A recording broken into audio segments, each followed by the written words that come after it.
쪽으로 정체가 쭉 이어지고 있습니다. KBS 교통정보센터였습니다.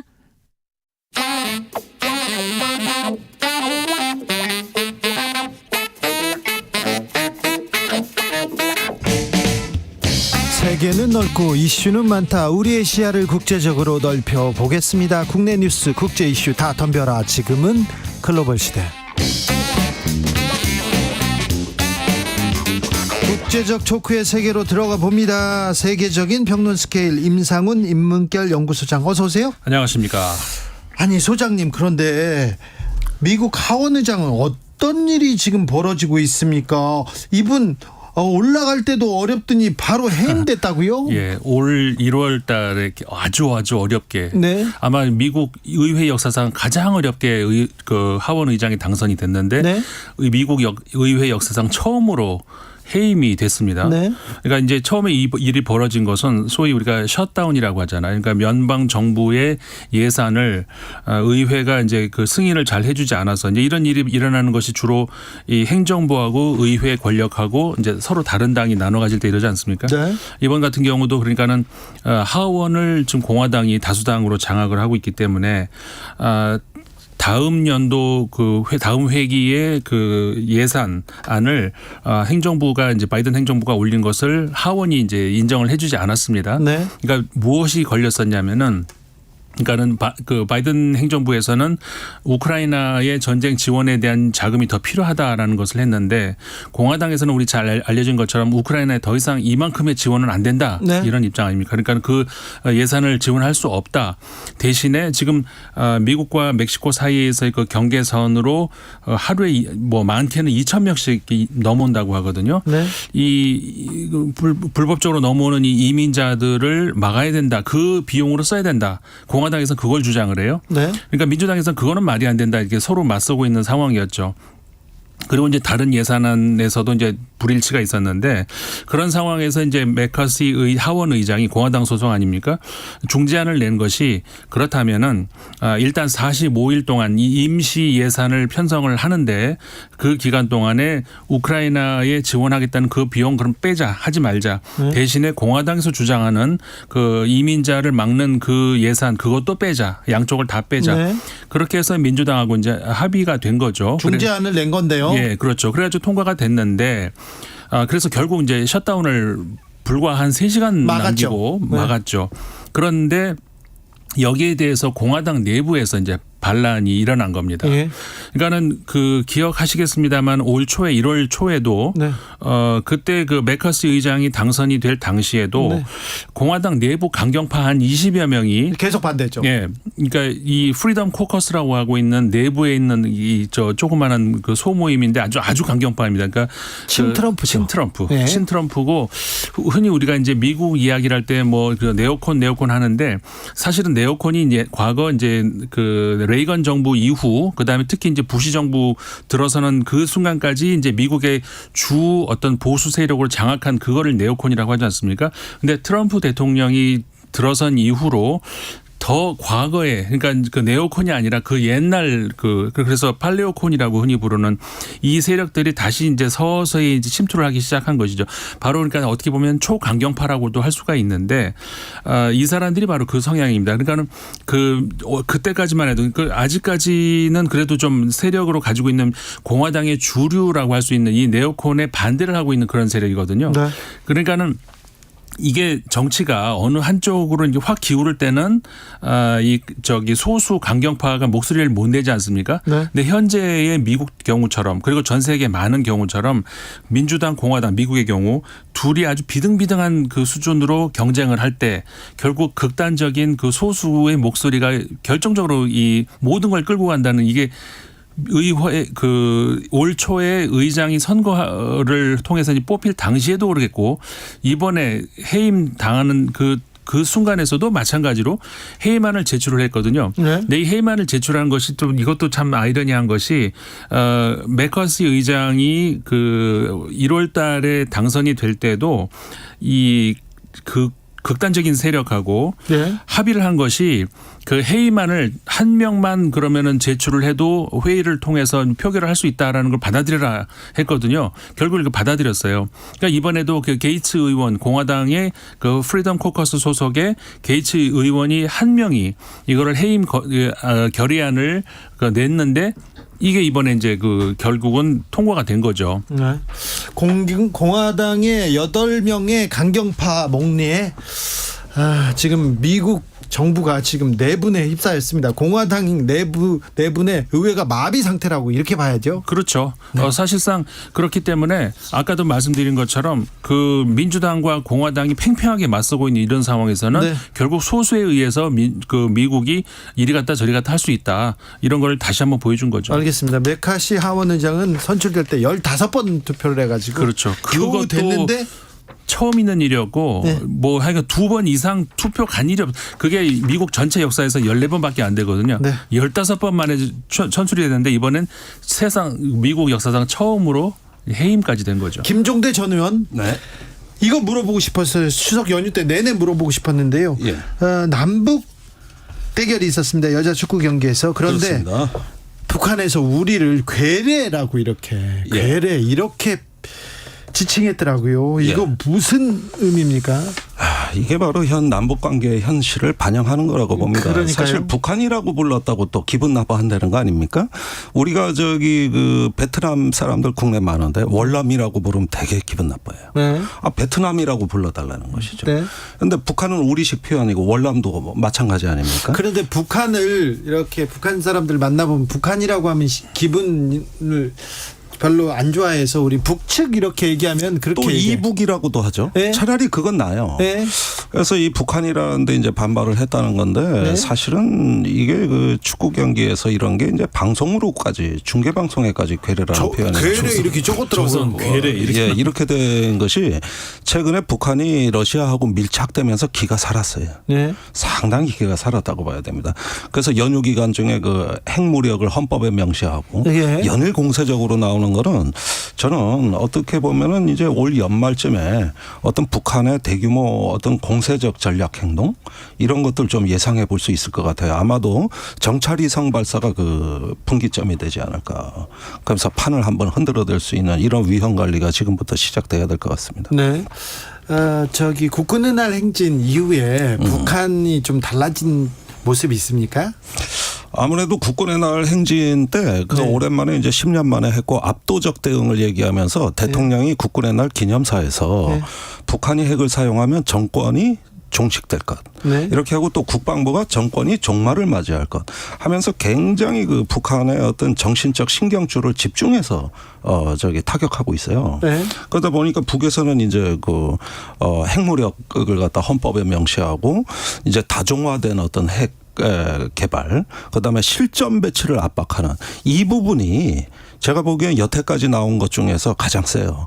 그래서 다종화된 핵무기를 실전 배치한다. 이건 누가 봐도 남한을 상대로 한 겨냥한 메시지거든요. 네.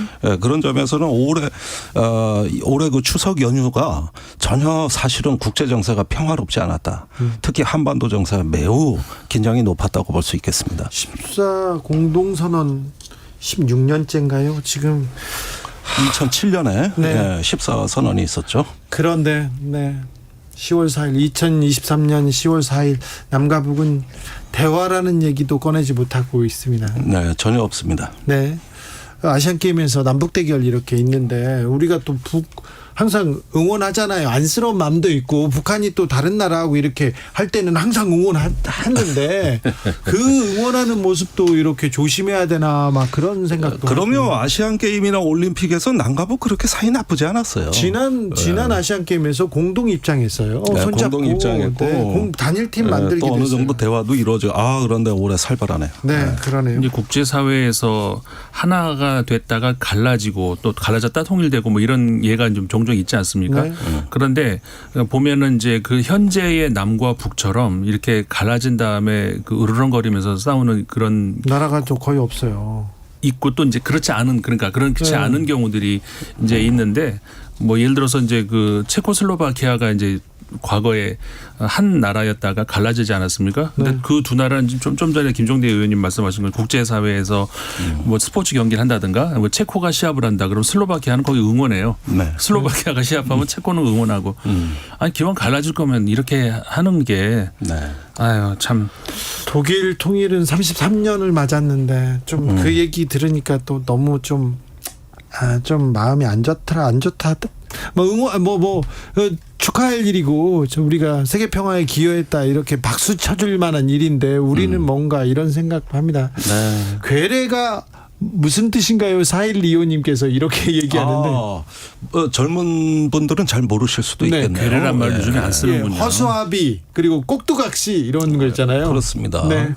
민속국에서 꼭두각시에 나오는 그 인형을 뜻합니다. 괴뢰. 그러면서 우리도 북한 괴뢰 그랬었어요 예전에. 맞습니다. 북괴라 그랬죠. 네, 북괴 줄여서. 네. 북괴 중공 뭐. 네.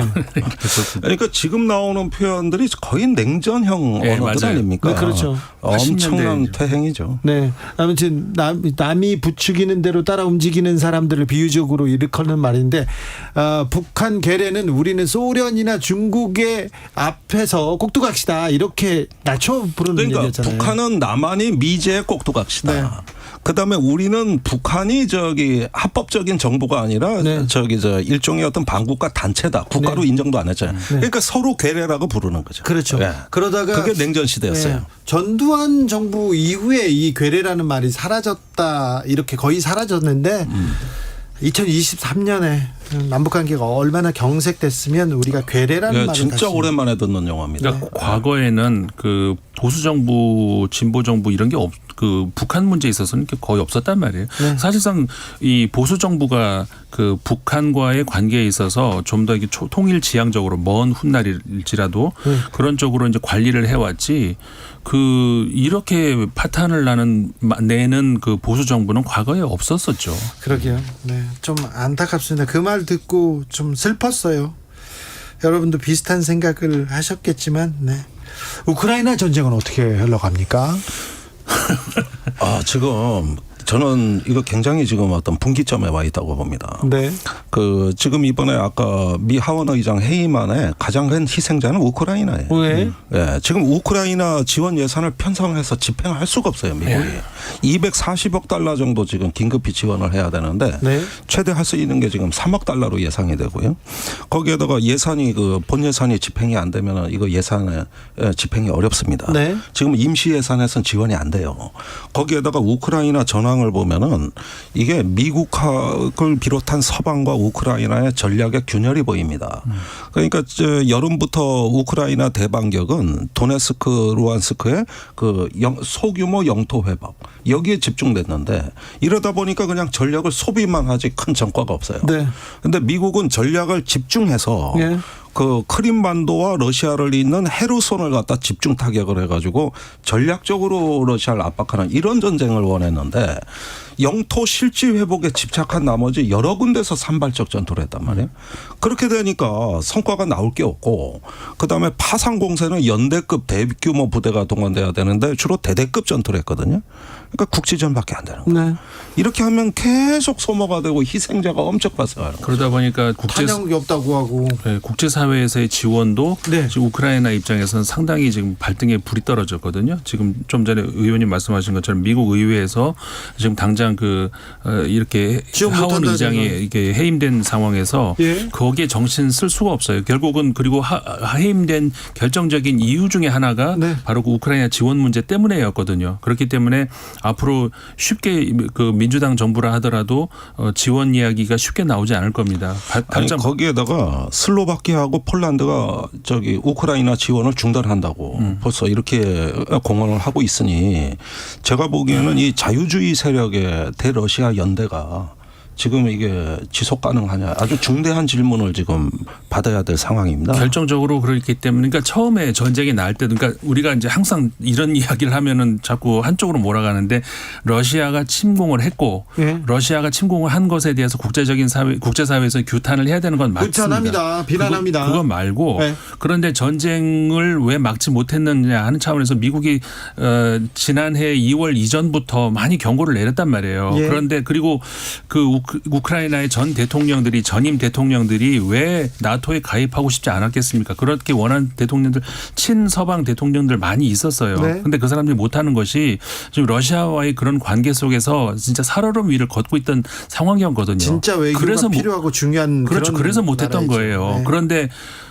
너무 그 불안한 그런 행보를 보이다 결국은 전쟁을 뭐 젤렌스키 대통령이 유발한 건 아니지만 어쨌든 간에 그걸 막지 못했잖아요. 그런 예. 그 불안한 행보로 인해서. 근데 지금 전체적으로 그 서방 국가들의 지원을 끌어내는 그 상황에서도 굉장히 불안한 행보를 보이고 있다는 거예요. 이거 믿을 수 있는 어떤 그러니까 앞으로 어떻게 할 건데에 대해서 정확한 답을 못 내놔요. 이번에 젤렌스키 유엔 총회 연설이 별로 환대가 받지 못했어요. 주목도도 예. 좀 떨어졌어요. 그리고 뭐 객석도 반은 비어 있었고, 예. 예, 과거에 그 영웅을 환대하던 모습이 아닙니다. 지금. 예. 지난해하고 완전히 네, 달라졌죠. 지금 분위기가 심상치가 않아요. 네. 지금 이 틈을 노려서 러시아가 모종의 자기 주도의 전략 공간을 넓힐 가능성이 있어요.